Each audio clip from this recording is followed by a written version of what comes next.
आप देख रहे हैं अमेज नाउ। गंगा, यमुना, राप्ती और गोमती के तटवर्ती इलाकों से खबरें आप तक। नमस्कार, सत्य घटना के नए अंक के साथ मैं प्रियंका। शुरुआत करते हैं आज की मुख्य घटनाओं से। 2012 बैच के आईपीएस डॉक्टर विपिन टाड़ा ने एसएसपी गोरखपुर के रूप में किया कार्यभार ग्रहण। कहा, फरियादियों को न्याय संगत न्याय दिलाना होगी प्राथमिकता। Uttar Pradesh Uttarakhand medical and sales representatives association के तत्वाधान में पदाधिकारियों ने बढ़ती महंगाई के विरोध में टाउन हॉल स्थित गांधी प्रतिमा के समक्ष किया प्रदर्शन। भारत छोड़ो आंदोलन की 79वीं जयंती पर गोरखपुर महानगर कांग्रेस कमेटी के कार्यकर्ताओं ने पदयात्रा निकालकर भाजपा के खिलाफ दर्ज कराया विरोध। चोरी का आरोप लगाकर रस्सी से बांधने और इलेक्ट्रिक शॉक देने का वीडियो वायरल हुआ बलिया में। और बलिया में गंगा के बाद आजमगढ़ में घाघरा नदी का कहर जारी, कई घर कटान के मुहाने पर। अब सत्य घटना विस्तार। गोरखपुर जिले के नए एसएसपी डॉक्टर विपिन टाड़ा ने आज अपना कार्यभार संभाल लिया। दोपहर 12 बजे पहुंचे नए पुलिस कप्तान सीधा पुलिस दफ्तर पहुंचे और कार्यभार संभालते ही अधिकारियों से मुलाकात की। उन्होंने अपराध और अपराधियों पर अंकुश लगाने के लिए संबंधित अधिकारियों को आवश्यक दिशा निर्देश देते हुए कहा कि फरियादियों को न्याय दिलाना ही पुलिस की पहली प्राथमिकता है। नवागत एसएसपी डॉक्टर विपिन टाड़ा ने कार्यभार संभालने से पहले गोरखनाथ मंदिर पहुंचकर गुरु गोरक्षनाथ का आशीर्वाद लिया। साथ ही उन्होंने गोरखनाथ मंदिर की सुरक्षा व्यवस्था का जायजा लेकर संबंधित को आवश्यक दिशा निर्देश दिए। डॉक्टर विपिन टाड़ा की गिनती 2012 बैच के 23 तर्रार पुलिस अधिकारियों में होती है। वे मूल रूप से जोधपुर राजस्थान के रहने वाले हैं। विपिन टाड़ा ने एमबीबीएस की पढ़ाई की है। जी, गोरखपुर पुलिस अपराध नियंत्रण पर प्राथमिकता के रूप में काम करेगा। कानून व्यवस्था बनी रहे इसके लिए काम करेंगे। प्रयास किया जाएगा कि जो पारदर्शी निष्पक्ष रूप से कार्रवाई की जाए और त्वरित रूप से कार्रवाई की जाए। जो जन सुनवाई में लोग आते हैं उनका जो काम न्याय संगत है, विधिक है, वो तुरंत किया जाए और जो विधिक नहीं है या संभव नहीं है उनको सूचना दी जाए। यदि किसी अन्य विभाग से या किसी अन्य जगह से उनके काम को होना है तो इस बारे में भी उन्हें गाइड किया जाए, निर्देशित किया जाए। व्यवहार थानों पर अच्छा हो पुलिस का, जन सामान्य से पुलिस का तालमेल बेहतर हो, संवाद बना रहे सभी पक्षों से, सभी विभागों से पुलिस का, ये प्रयास किया जाएगा। और साथ ही साथ जो जन सामान्य की समस्याएं हैं जैसे ट्रैफिक है, इस पर भी कार्य किया जाएगा और इनको सेवाओं को और बेहतर बनाया जा सके, इसमें प्रयास किया जाएगा। बढ़ती हुई महंगाई के विरोध में Uttar Pradesh Uttarakhand medical and sales representative association के तत्वाधान में पदाधिकारियों ने अपनी विभिन्न मांगों को लेकर महानगर के टाउन हॉल स्थित गांधी प्रतिमा के समक्ष जमकर प्रदर्शन किया।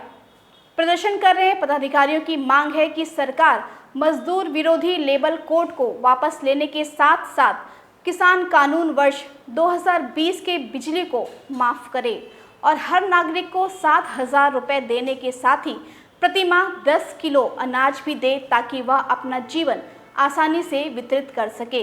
महंगाई पर रोक लगाओ, महंगाई पर रोक लगाओ, पूंजीपतियों के साथ मिलकर कानून बनाना बंद करो। मीडिया से बात करते हुए संघ के सचिव अखिलेश उपाध्याय ने बताया कि अगर देश को बचाना है तो सरकार को मजदूरों के हित में काम करना पड़ेगा। भारत सरकार की नीतियां जैसा पहले वादा करते चली आ रही थी कि अभी कोविड को ही देख लीजिए। कोविड में भारत सरकार ने एक वादा किया कि हम किसी की छटनी नहीं होने देंगे, किसी की नौकरी नहीं जाने देंगे। और जस्ट उसके विपरीत हो रही है कि आज के डेट में हमारे मेडिकल रिप्रेजेंटेटिव बंद हुई हैं। कितने लोगों की नौकरी जा रही है कि जिसका कोई मतलब यहाँ सैकड़ों फाइलों में हमारे पास लगे हुए कंपनियों की लिस्ट, लड़के अपना लेके परेशान है कि उनकी नौकरी जा रही है, किसी का एक्सपेंस रुका हुआ है, किसी की तनख्वाह दी नहीं जा रही है काम करवा के। इस तरह के अत्याचार हैं, ये सिर्फ और सिर्फ भारत सरकार की देन है। क्योंकि वो कंपनियों इतना श्रम कानूनों में बदलाव कर दिए हैं, कंपनियों की इतना मनमानी तरह से छूट दे दिया जा रहा है, जिससे आज के डेट में मजदूर वर्ग बहुत ज़्यादा परेशान है। उसी मजदूर वर्ग में हम भी मेडिकल रिप्रेजेंटेटिव भी आते हैं। भारत छोड़ो आंदोलन की 79वीं जयंती के अवसर पर महानगर कांग्रेस कमेटी के पदाधिकारियों ने महानगर अध्यक्ष आशुतोष तिवारी और प्रवक्ता दिलीप कुमार निषाद के नेतृत्व में पदयात्रा निकालकर मौजूदा भाजपा सरकार के खिलाफ अपना विरोध दर्ज कराया। यह पदयात्रा महानगर के टाउन हॉल स्थित गांधी प्रतिमा से प्रारंभ होकर गोलघर सहित कई मुख्य स्थानों से होते हुए पुनः गांधी प्रतिमा पर आकर समाप्त हो गई।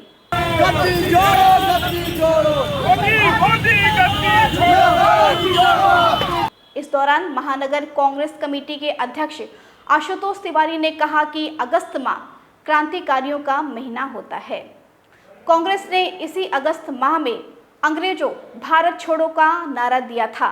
भाजपा सरकार भी उसी कांग्रेस के रास्ते पर चल रही है, इसलिए हम किसानों के हित, बढ़ती महंगाई, बेरोजगारी और जनता की समस्याओं को लेकर भाजपा गद्दी छोड़ो नारे के साथ यह पद यात्रा निकाल रहे हैं। जैसा कि आप जानते हैं, अगस्त भारत देश के लिए क्रांति का महीना होता है। इस अगस्त माह में कांग्रेस ने अंग्रेजों भारत छोड़ो का नारा बुलंद किया था। आज भाजपा सरकार ठीक अंग्रेजों की तर्ज पर इस देश में शासन कर रही है, तानाशाही अपनाए हुए है।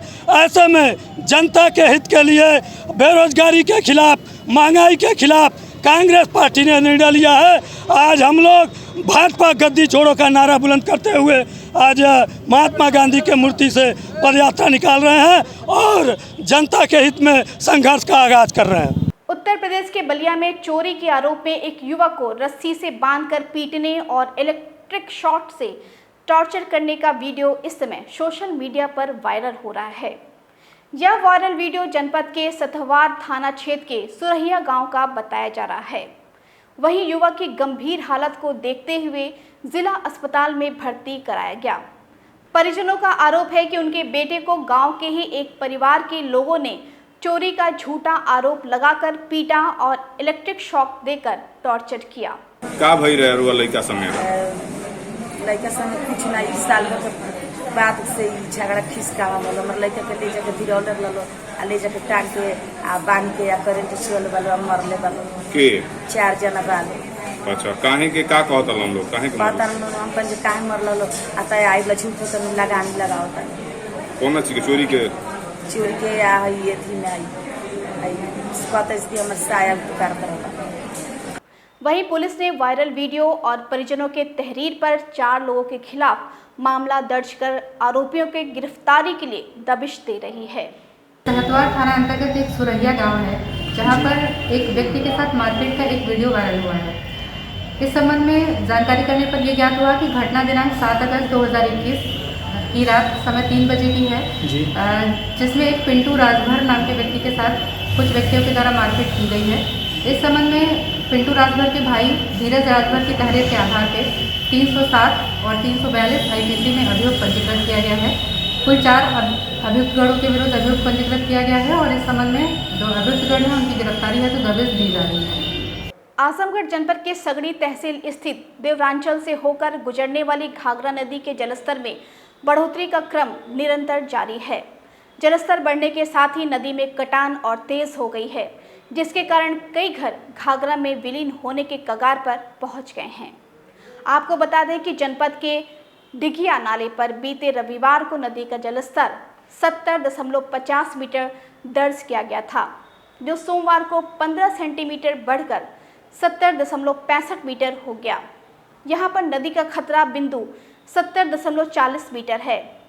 बदरहुआ थाले पर रविवार को नदी का जलस्तर 71.14 मीटर दर्ज किया गया था, जो सोमवार को 14 सेंटीमीटर बढ़कर 71.28 मीटर हो गया। इस दौरान डीएम राजेश कुमार ने घाघरा नदी के कटान क्षेत्र का निरीक्षण किया, जहां वह कटान रोकने के लिए हो रहे प्रयास से काफ़ी नाराज नजर आए और संबंधित अधिकारियों को यह निर्देश दिया कि काम में तेजी लाने के लिए 100 की जगह 200 लेबल लगाए जाने के साथ साथ बम्बू क्रेट हमेशा पर्याप्त तैयार रखें। काम की प्रगति धीमी देखकर डीएम ने अधिशासी अभियंता दिलीप कुमार से कहा कि काम में तेजी लाएं। वर्तमान में ये बिल्कुल सुरक्षित स्थिति में है और हम लोगों ने उसको कंट्रोल भी कर लिया है। इसी को देखने के लिए जिलाधिकारी महोदय ने वहाँ पे निरीक्षण किया था, दौरा किया और सभी स्थितियों से भिड़ते हुए और हमने भी उसको बताया जो भी हुआ और हमारे द्वारा जो भी कार्य कराए जा रहे हैं उनसे वो संतुष्ट हुए। सर कार्य भी धीमा हुआ है और गांव का वैसे किसानों का खेत भी है, उसको किस तरीके के साथ?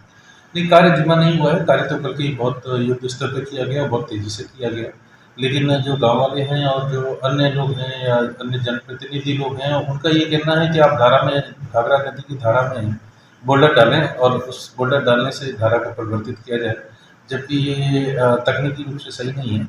जब भी कटान होती है, फ्लड फाइटिंग होती है, तो हम उसमें बम्बू क्रेट और गैबियन वगैरह, नायलॉन क्रेट और अन्य साधनों का प्रयोग करते हैं। उत्तर प्रदेश के रामपुर जनपद में धार्मिक स्थल के पास की जमीन को लेकर दो पक्ष आमने सामने आ चुके हैं। इसी सिलसिले में कथित भूस्वामी द्वारा उसका विरोध करने वालों की शिकायत जिला अधिकारी से की गई है। आपको बता दें कि जनपद रामपुर के थाना अजीम नगर क्षेत्र स्थित एक चौराहे के निकट वर्षों पुराना मंदिर स्थापित है, जिसकी कीमत जमीन की खरीद फरोख्त को लेकर दो पक्ष आमने सामने आ चुके हैं। इन दोनों ही पक्षों को जनपद स्तरीय भाजपाइयों का संरक्षण भी प्राप्त है। आरोप है कि खेत स्वामी के पिता ने 50 वर्ष पूर्व अपने 2 बीघा खेत में इस मंदिर की स्थापना कराई थी, जिसमें काफ़ी समय से पूजा अर्चना होती चली आ रही है। जब उसके हालात आर्थिक तंगी से गुजरने लगे तो खेत स्वामियों ने इस ज़मीन का कुछ हिस्सा बेच दिया, जिसके बाद से यह ज़मीनी विवाद शुरू हो गया और आसपास के कुछ लोग ज़मीन बेचने का विरोध करने लगे। यह विवाद उस समय और ज़्यादा तूल पकड़ने लगा जब दोनों पक्षों को स्थानीय भाजपाइयों ने अपना समर्थन देना शुरू कर दिया। बहरहाल इस समय ज़मीन की खरीद फरोख्त का मामला समय के साथ और ज़्यादा गर्म होता चला जा रहा है। इस मामले में विरोध करने वालों के विरुद्ध खेत स्वामियों की ओर से जिलाधिकारी कार्यालय में कार्यवाही किए जाने को लेकर लिखित शिकायत दर्ज कराई गई है। मेरी 50 साल पहले भूमि खोद चौराहे पे है, उसमें शिव मंदिर बना हुआ है, 2 बीघे ज़मीन है, जिससे मुझसे ये जगह जगह के लोग उस जगह को छीनना चाहते थे। मैं उनके कब्जे में नहीं आने के बाद में मैंने उसमें से लमसम आधा बीघा ज़मीन बेच दी। 1.5 बीघा ज़मीन बचती है, वो मैंने मंदिर को छोड़ दी है। बाकी बाहर के जो नेता लोग हैं वो दबाव डाल रहे हैं और कह रहे हैं कि ज़मीन मंदिर की है, तुम्हारी कोई ज़मीन नहीं है, ज़मीन मंदिर की है, ज़मीन मंदिर के नाम नहीं। कुशीनगर जनपद के एक मुसहल बस्ती में उस वक्त अफरा तफरी का माहौल उत्पन्न हो गया जब एक कार्यक्रम के दौरान एक कार छप्पर के मकान में घुस गई, जिसकी वजह से उसमें मौजूद 3 महिलाएं गंभीर रूप से घायल हो गईं।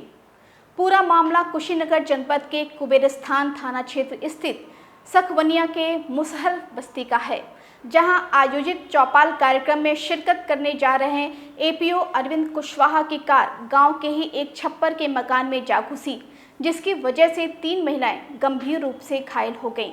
जिसके बाद एपीओ अरविंद कुशवाहा अमानवीयता दिखाते हुए घायलों का बिना इलाज कराए घटना स्थल से फरार हो गए, जिसकी वजह से स्थानीय निवासियों में काफ़ी रोष है। अच्छी बात यह है कि स्थानीय कोटेदार द्वारा मानवता दिखाते हुए सभी घायलों का इलाज स्थानीय स्वास्थ्य केंद्र पर कराया गया।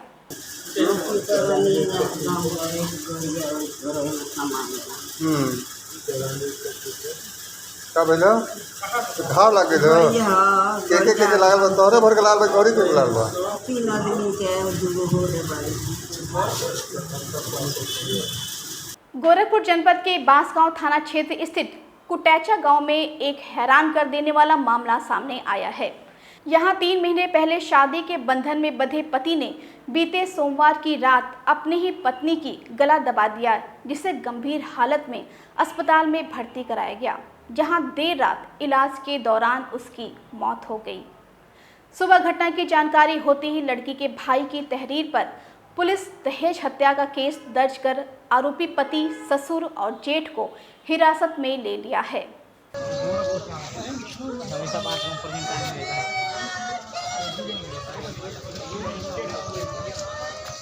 गोरखपुर जनपद के चौरी चौरा थाना क्षेत्र स्थित ग्राम अवधपुर टोला गढ़वा निवासी राम रतन ने अपने भाई पर अपनी प्रॉपर्टी पर कब्जा करने का आरोप लगाया है। राम रतन का कहना है कि उनके सगे भाई कैलाश ने पिताजी के मरने के बाद मेरे हिस्से की जमीन और मकान पर कब्जा कर लिया। विरोध करने पर वो लोग जान से मारने की धमकी देते हैं। इसकी शिकायत उन्होंने थाने से लेकर प्रशासन तक की, लेकिन अभी तक कोई सुनवाई नहीं हुई है। मकान मैं बनवाया, पूरा लड़के का कमाई हर एक चीज़ मैं लगा दिया। लड़के हमारे विदेश रहते थे, वो भी कमाई लगा दिया। 6 कट्ठा ज़मीन बेच के अपना तनहा वो भी छत में लगा दिया। और उसके बाद सब कुछ मकान में तरी मारता था, ईटा देता था, माल बनाता था। अब कौन कब्जा कर रहा है? हमारा भाई कैलाश है। हमको घर से मार के बोलता तुम्हारा कुछ नहीं है। वो घर में नाम है, ज़मीन में नाम है, सब कुछ हमारा है। ज़बरदस्ती गोरू है, भैंस है, सब कब्जा कर रहे। आपने शिकायत की थी किसी से इसकी? हाँ, थाने पर शिकायत किया था। उसके बाद थाने पर शिकायत किया था। उसके बाद बोलता है तुम लोग आओगे तो मार के फेंक देंगे, लाइन के पटरी पर रख देंगे। जमने समय बच्चे लोग गए, उसके समय फरुआ उठा लिया और फरुआ उठा के धकेल के मार के फदेड़ दिया। हम लोग तुरंत वहाँ से हट गए। इस धरती पर इंसानों के अलावा कई तरह के जीव जंतु रहते हैं, जिनमें कई प्रजाति के पक्षी से लेकर कई प्रजातियों के शेर तक शामिल हैं। हर साल 10 अगस्त को विश्व शेर दिवस मनाया जाता है। इस दिन शेरों को लेकर लोगों के मन में जागरूकता बढ़ाने और शेरों की घटती आबादी और संरक्षण पर जोर दिया जाता है। इस मौके पर प्रधानमंत्री नरेंद्र मोदी ने अपने आधिकारिक ट्विटर अकाउंट से ट्वीट करते हुए शेरों के संरक्षण के प्रति उत्साही लोगों को बधाई दी है। उन्होंने अपने ट्विटर में लिखा है, शेर राजसी और साहसी होता है। भारत को एशियाई शेरों के घर होने पर गर्व है। विश्व शेर दिवस पर मैं शेर संरक्षण के प्रति उत्साही सभी लोगों को बधाई देता हूं। आपको यह जानकर खुशी होगी कि पिछले कुछ वर्षों में भारत की शेरों की आबादी में लगातार वृद्धि हुई है। सत्य घटना के इस अंक में बस इतना ही। तेज, सटीक और ताज़ी घटनाओं को जानने के लिए आप जुड़े रहें अमेज नाउ के फेसबुक पेज, वेब पोर्टल और यूट्यूब से।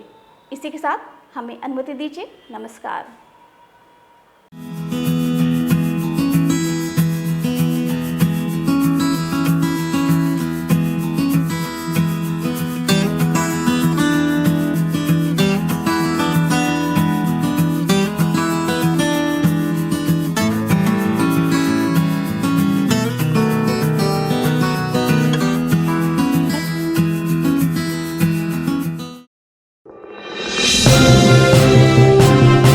आप देख रहे हैं अमेज नाउ। गंगा, यमुना, राप्ती और गोमती के तटवर्ती इलाकों से खबरें आप तक।